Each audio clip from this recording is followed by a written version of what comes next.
Hola a todos, en esta ocasión les voy a hacer la retroalimentación a la prueba número 2. Para la pregunta 1, cuando se pregunta acerca de las pruebas clasificatorias en las que corren Karen, Pedro y Carlos, de los tres aspirantes, quien logró una mayor velocidad mediante su recorrido fue. Entonces, en primera instancia, podemos nosotros analizar a partir de los tiempos recorridos por cada uno de ellos, ¿cierto? A qué velocidad aproximadamente entonces se encontrarán. Recuerden que velocidad es espacio sobre tiempo. Entonces, si se fijan, las personas que más tiempo tomaron fueron Carlos y Pedro, mientras que Karen tomó un menor tiempo. Entonces, en este caso, la respuesta correcta es Karen, puesto que recorrió la distancia solicitada en un menor tiempo. Para la pregunta 2, ¿qué conclusión a la que se puede llegar el entrenador al ver la información es? Entonces, en el intervalo entre 0 y 4 minutos, Pedro tuvo la menor velocidad. Observemos entonces para esta pregunta número 2 lo siguiente. Pedro tuvo una mayor velocidad en este punto. Si ustedes se fijan, la pendiente es mucho mayor, por tanto la velocidad también va a ser más grande. ¿Listo? O sea, esa no me sirve. En el intervalo entre 4 minutos y 8 minutos, Pedro se detuvo. Entonces miremos, Pedro es las líneas puntiagudas, entre 4 y 8 minutos aproximadamente hasta acá, ¿cierto? Él permaneció inmóvil. ¿Por qué sabemos eso? Porque aquí la posición no avanza. Lo que avanza es el tiempo, pero la posición se mantiene en una misma. ¿Eso qué quiere decir? Entonces que la respuesta correcta es esta. ¿Pedro y Carlos llegaron al mismo punto final? No, Carlos llegó casi a 500 y Pedro llegó casi a 1000, ¿cierto? Llegaron al mismo tiempo, pero a diferentes distancias. ¿Listo? Bueno, para la pregunta número 3, dos esferas idénticas se lanzan simultáneamente hacia arriba. Ustedes pueden hacer el experimento con dos borradores que tengan en casa o dos esferos.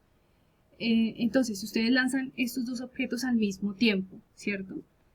Una con mayor velocidad que otra, ustedes pueden hacer el dibujo de las fuerzas que actúan sobre esas esferas justamente cuando salen de sus manos, ¿cierto? O sea, cuando están, ya no cuando están haciendo contacto con sus manos, sino en el instante en el que ya no están haciendo contacto con sus manos.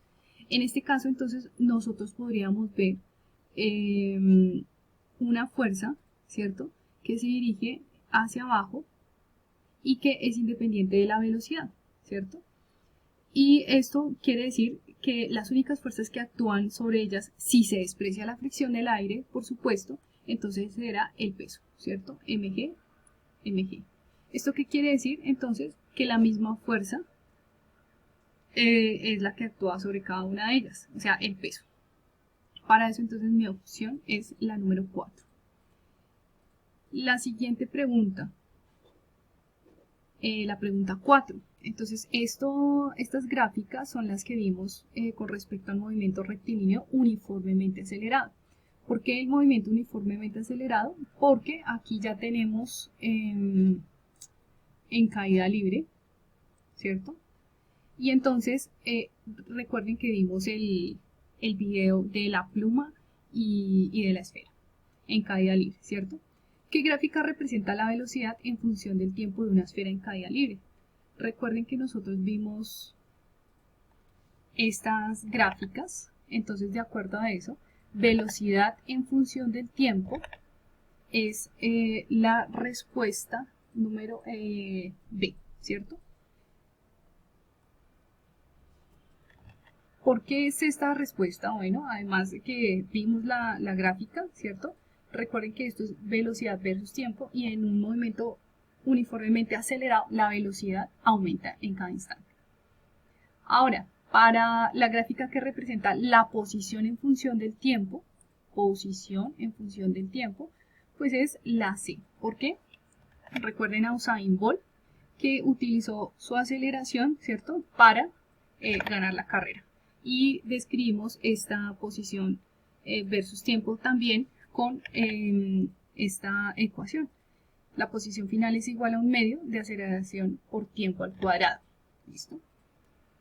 Bueno, para la pregunta número 6, un estudiante quiere analizar el principio de caída libre de los cuerpos. Para hacerlo mide la velocidad de caída de balones de diferente masa que se liberan desde diferentes alturas. Según los valores observados, ¿de qué depende la velocidad de caída de los balones?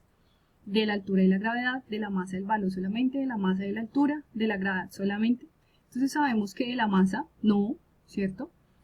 Y vamos a ver la tabla. Si la altura es 5 y la masa cambia, miren que la velocidad es la misma, ¿cierto? Aquí la altura ahora es 20, ya no es 5 sino 20, y toman 5 y 10 de masa, la velocidad aumentó, o sea que aumentó por la altura, ¿cierto? Esa es una que sí. Entonces es la altura y la gravedad. La gravedad hace que se aceleren los cuerpos, por tanto aumente la velocidad. En la pregunta 7, la gráfica muestra cómo cambia la velocidad en función del tiempo de un nadador cuando se sumerge en una piscina. Entonces, ¿qué pasa con la velocidad cuando uno ingresa a un espacio de mayor densidad como es la piscina, ¿cierto? Si ustedes intentan correr dentro de la piscina, ¿sí? Se van a dar cuenta que les va a ser más difícil, es decir, su velocidad disminuye, ¿cierto? Entonces, para este caso, la respuesta es negativa, ¿cierto? Porque la velocidad disminuye. Recuerden que el negativo también describe la disminución de una cantidad, ¿cierto? En este caso, entonces, es negativa porque la velocidad disminuye. Pregunta 8. Respecto al movimiento rectilíneo acelerado de un cuerpo, se emiten las tres siguientes afirmaciones.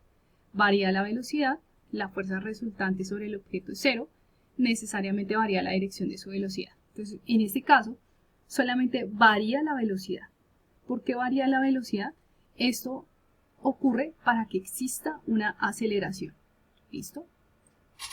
Si no varía la velocidad, entonces no tendríamos un movimiento acelerado. Por tanto, esta es la respuesta. La fuerza resultante sobre el objeto debe ser diferente a cero. También lo vimos durante la sesión. Pueden revisar la presentación que les adjunto también en el material.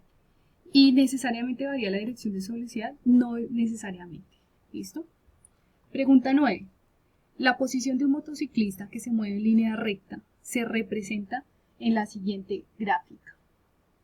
En el intervalo de tiempo de 3 a 7 segundos, es decir, en este intervalo de 3 a 7 segundos, se puede afirmar que el motociclista tiene una velocidad constante, positiva de avanza el motociclista. Entonces fíjense que aquí hay una línea recta, pero aquí hay como una curvita, ¿cierto? Esa curvita está representando un movimiento rectilíneo uniformemente acelerado. Es decir, que este pedacito corresponde, ¿cierto?, a esta posición. ¿Qué pasa con la velocidad? ¿Es constante? No, si nosotros observamos aquí, esa velocidad no es constante, ¿cierto? Entonces, esta en principio no es. La aceleración es positiva y avanza el motociclista. Entonces, fíjense que la aceleración es positiva mientras él acelera, ¿cierto? Entonces, esta es la correcta. La velocidad variable negativa, no porque está avanzando. Entonces, si fuera la respuesta variable negativa, debería ser de esta forma. ¿Aceleración negativa y esté retrocediendo el motociclista? No, porque entonces observaríamos de esta manera la posición. ¿Listo? Y por último tenemos la pregunta número 10. Un estudiante sopla una pelota por un tubo vertical como muestra la figura. La pelota sube aceleradamente por el tubo. Esto ocurre porque la pelota se mueve esto ocurre porque el peso de la pelota cambia cuando el estudiante sopla aire por el tubo. Recuerden que el peso no cambia. La fuerza que ejerce el aire que sopla el estudiante es igual que el peso de la pelota. Si fueran iguales, entonces la pelota no se movería. El peso de la pelota es mayor que la fuerza del aire, entonces la pelota bajaría si el peso fuera mayor. La fuerza que ejerce el aire que sopla el estudiante es mayor que el peso de la pelota, correcto, porque por esa razón es que la pelota puede subir, porque la fuerza que ejerce ese aire que cuando se sopla hace que la pelota suba. Bueno, espero que les haya quedado muy claro. Nos vemos en la próxima sesión. Que estén muy bien.